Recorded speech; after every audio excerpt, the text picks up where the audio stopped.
Ruby here and welcome back to my channel. Thank you so much for watching. Now in today's video, I am dedicating a whole tutorial on a makeup for glasses video because I've struggled with this, especially when I first got my glasses. You know, my foundation was smeared everywhere. It was a hot mess and I wish that upon nobody. And this is definitely one of my most requested videos since the last time I filmed a makeup for glasses video. It was some time ago. This is definitely my favorite makeup for glasses routine because since my last two videos, my makeup has evolved. New makeup has come onto the market that has been formulated with amazing technologies so that your makeup won't slip and slide throughout the day. So this is definitely my favorite makeup for glasses tutorial. And as you can see, despite there being a little bit of redness from where my glasses were sitting on my face, the makeup isn't really disturbed. It's actually looking really good even after a couple of hours of wear, and it's quite humid, it's quite hot, and my makeup still looks really good. Like, I am really happy with this routine, really happy with these products. So if you'd like to see how I got this whole entire look and what products I used, then please keep on watching. The most important thing about your corrective glasses are your lenses. Please do not skimp on the quality of your lenses. Do not just go for the cheapest option and not get any like anti-glare, anti-scratch, blue light filter. It's really important that you do invest in your lenses because you will be having them for a year plus. My advice to you is to choose an anti-reflective, scratch-resistant coating for your lenses. This will help others see your eyes and eye makeup clearly. I strongly recommend that you go to your optometrist and try on a pair of non-treated lenses for yourself, and you will instantly see the difference when you do try on a fully treated lens. You'll soon discover that all of your eye makeup efforts are for nothing with an untreated lens. And both natural light and artificial light will cause huge, massive issues with reflection and glare. If you're nearsighted, you'll find that your lenses will have a tendency to make your eyes appear much smaller. So you want to focus on making your eyes look bigger. And this can be done by using like a white or a nude pencil in the waterline. Using black liner in the rim of your eyes and shadows for the upper and lower lash line will slowly and surely close off your eyes and make them appear much smaller. So you want to make sure that you focus the darker shades on the outer corners of your eyes to add length to the outer corners. If you are farsighted, then your lens will actually help make your eyes appear bigger, which is super flattering. So there's honestly no need for makeup tricks that, you know, trick the eye into making your eyes look larger. Again, this is extremely flattering and you are super lucky, but the magnifying effect can also draw attention to any makeup mistakes or makeup caking underneath the eyes or eyeliner that has smudged, lashes that have clumped. You guys know what I mean. So you do have to be a little bit careful when you are applying your makeup, making sure that there isn't excess product built up around your eyes. All right, let's do this. When I wake up in the mornings, my face can often get quite puffy, so I like to use a rose quartz roller before I do anything else to kind of just get everything moving and draining again, so by the time I'm done doing my makeup, my face looks normal. For moisturizer, I have opted for this spray-on lotion, which sounds quite unusual, but is actually so practical. Super fast absorbing, and it won't ruin or disturb the makeup that you placed over top. For eye cream, of course, I am using my Henriksen Banana Bright. You have seen this in so many of my tutorials because it is that good. It brightens and reflects light off of your under eye so beautifully that over time, you actually need less concealer underneath your eye area. I don't typically give voice to primers on my channel because I have dry skin, so foundation adheres onto my skin really well. But I do have to mention this one by Tatcha. The formulation is brilliant. Keep in mind that the frame of your glasses can actually cast a shadow underneath your eyes. You want to neutralize the under eye area by color correcting. Then you can consider using a creaseless concealer underneath your eye area after you've applied your eye makeup. The best way, in my opinion, to stop your frames digging into your makeup and leaving a mark is to use a foundation or base product that's very lightweight on the skin. Something that leaves like a very light veil of product over your skin. The product that works for me, that gives me the most coverage with very little effort and very little product, is the IT Cosmetics CC Cream for oily skin types. This is the matte formulation. This CC cream is a hybrid of skincare and makeup. So when it is applied onto the skin, it kind of becomes one with the skin. Does not work like a typical foundation, and in my opinion, it just performs better. For those of you who know the struggle of wearing glasses on a daily basis, you know how hot and humid it can feel behind your lenses. So it's super important that you prime your eyelids and set them using a loose translucent powder. This will lock your product in place. Don't use a flesh-colored eyeshadow. Opt for that face powder. It's going to work a lot better, trust me. Now brows, they're personal. I get it.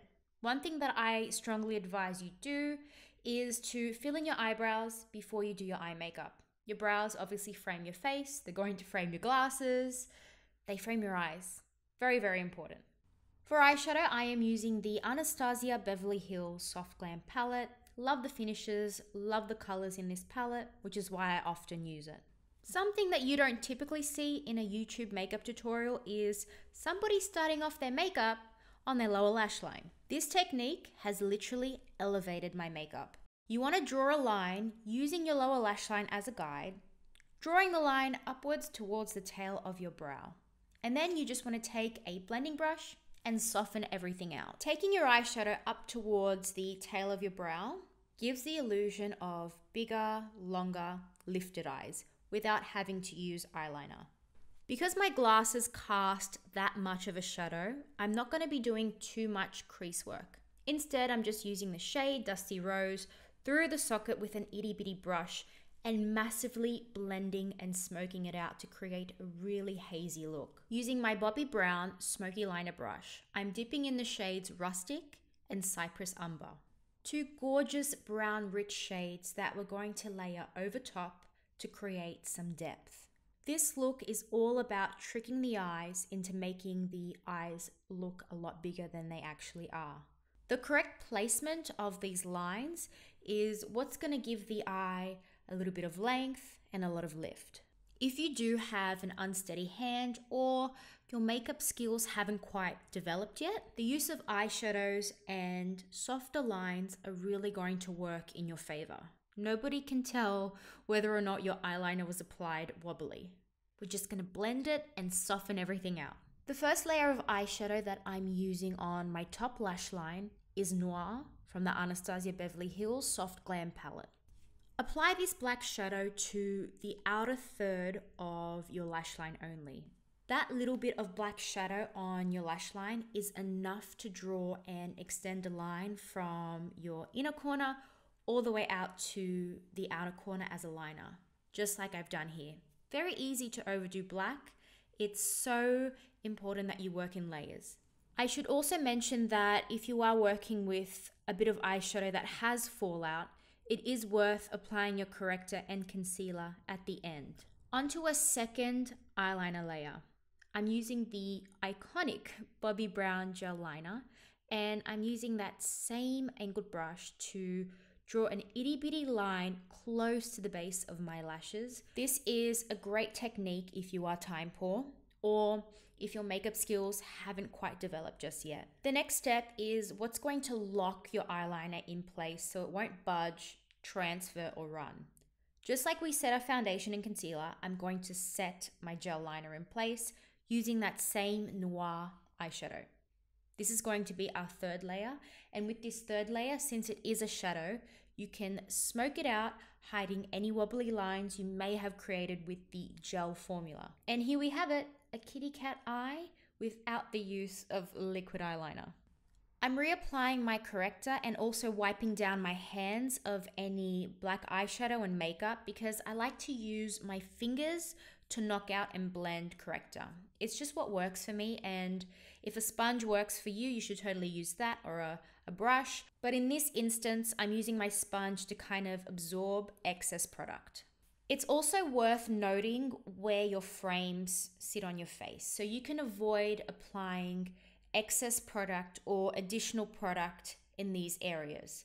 So for me, I have I wouldn't say very wrinkly eyelids. I'm going to take that back. I have slightly wrinkly eyelids, so I'm not going to apply any concealer close to the rims of my eyes or any further down onto my cheek. My glasses are just going to sit over top of that, and it's just going to lift my concealer. All that blending, all that product is going to be for nothing, essentially. I'm also using my IT Cosmetics dual-ended brush. In my opinion, the IT Cosmetics brushes are one of the best at blending out synthetic product. The technology is really great. The brush density is really good. The fibers are very soft. So I find that the brush doesn't actually absorb or hold a lot of product. So you're getting a really nice airbrushed finish at the end of it. I mentioned at the start of this video that using a flesh toned or white eyeliner is a great way to make your eyes appear bigger. But a really nice way to spice up your look and to make your eyes look, I guess, more captivating is to use a color through the waterline. This is a very easy, simple, and tasteful way to wear color, especially if you're not used to it. All the liners that you saw in the previous clips, I will mention down below in the description box with links to where to purchase. Mascara is a must. Apply a generous amount, but keep in mind that if you apply too much, your lashes are going to clump. So I have two ride or die powders that just work really well for me underneath the eyes. The one that I'm using is the by Terry Hyaluronic Acid Hydro Powder. Very expensive, but very good. It has this amazing technology where your glasses don't actually dig that much into your base makeup, but they kind of slide over top of your powder because it's that finely milled and silky. You get very minimal makeup disturbance when you set using this powder and also the Becca under eye powder. Depending on your frame's bridge width, you want to apply your nose contour a little further up instead of towards the sides of your nose. This will cinch your nose in to make it look even more narrow, but it will also ensure that the nose bridge of your glasses won't kind of rub off your contour. So that's my little tip when it comes to contouring your nose. Blush is very personal as well, so however you like to wear your blush, I just strongly recommend that you use a powder formulation. That tends to work better when it comes to glasses sitting on the tops of your cheeks or the apples of your cheeks. I also quickly went ahead and set my brows using a clear brow gel, and I kind of brushed them up to give my brows a little more texture and that unkept look. Highlighter is of course additional, so wherever you like to apply your highlighter, then go ahead, whether it's a cream or powder formula. Again, with glasses, I just recommend a powder because it just wears a lot better throughout the day.